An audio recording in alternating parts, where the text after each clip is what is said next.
এক বোন জানতে চেয়েছেন যে রমজান মাসের শেষ দশকের লাইলাতুল কদরের রাত্রিগুলোতে বেতেরের সালাতে সূরাতুল কদর পড়া ওয়াজিব কিনা বা পড়তেই হবে কিনা। জাযাকাল্লাহু খাইর, বারাকাল্লাহু ফিক। রমজান মাসের শেষ দশকের আপনার বেতের সালাতে সূরাতুল কদর পড়তেই হবে এমন কোনো বাধ্যবাধকতা নাই, শুধু রমজান নয়, বিশেষ করে রমজানের শেষ দশকের বেজোড় রাত্রিগুলোতে লাইলাতুল কদরের বেতের সালাতের কেরাতে আপনি সূরাতুল কদর পড়ার কথা হয়তো এই জন্যই বলেছেন যে আল্লাহ রাব্বুল আলামিন এই লাইলাতুল কদরে কোরআন অবতীর্ণ করেছেন, এই জন্যই হয়তো এই প্রশ্নটা এসেছে। অথবা এইটা হয়তো কেউ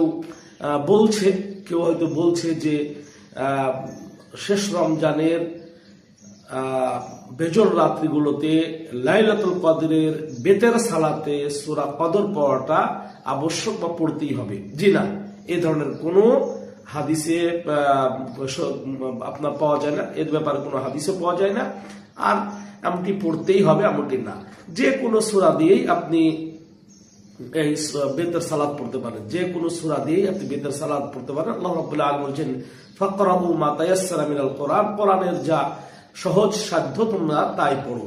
তবে নবী সাল্লাল্লাহু আলাইহি ওয়াসাল্লাম 3 রাকাত বেতের সালাতের প্রথম রাকাতে তিনি সূরাতুল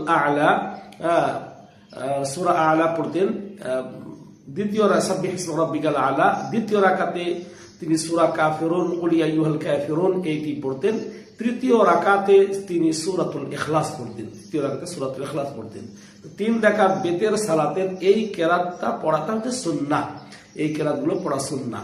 এছাড়াও আপনি যে কোনো সূরা দিয়েও যদি আপনি বেতের সালাতের পড়েন অথবা বেতের সালাতের এই কেরাতগুলো যদি আপনি এই সূরা দিয়ে ছাড়া অন্য কোনো সূরা দিয়েও হয়, আপনার সালাত সহিহ হয়ে যাবে। তবে এই সূরাগুলো পড়া হচ্ছে নবী সাল্লাল্লাহু আলাইহি ওয়াসাল্লামের সুন্নাহ, নবী সাল্লাল্লাহু আলাইহি ওয়াসাল্লাম পড়েছেন, এভাবে আমরাও আমল করতে পারি ইনশাআল্লাহ, যেহেতু আমরা রাসূলুল্লাহ সাল্লাল্লাহু আলাইহি ওয়াসাল্লামকে আমরা আনুগত্য করি। সুতরাং রমজান মাসের শেষ দশকের লাইলাতুল কদরের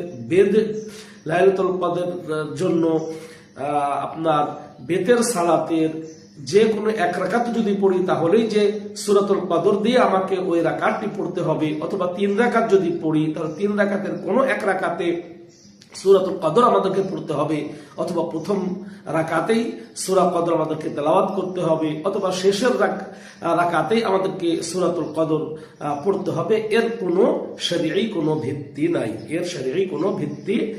নাই, আল্লাহু আ'লাম।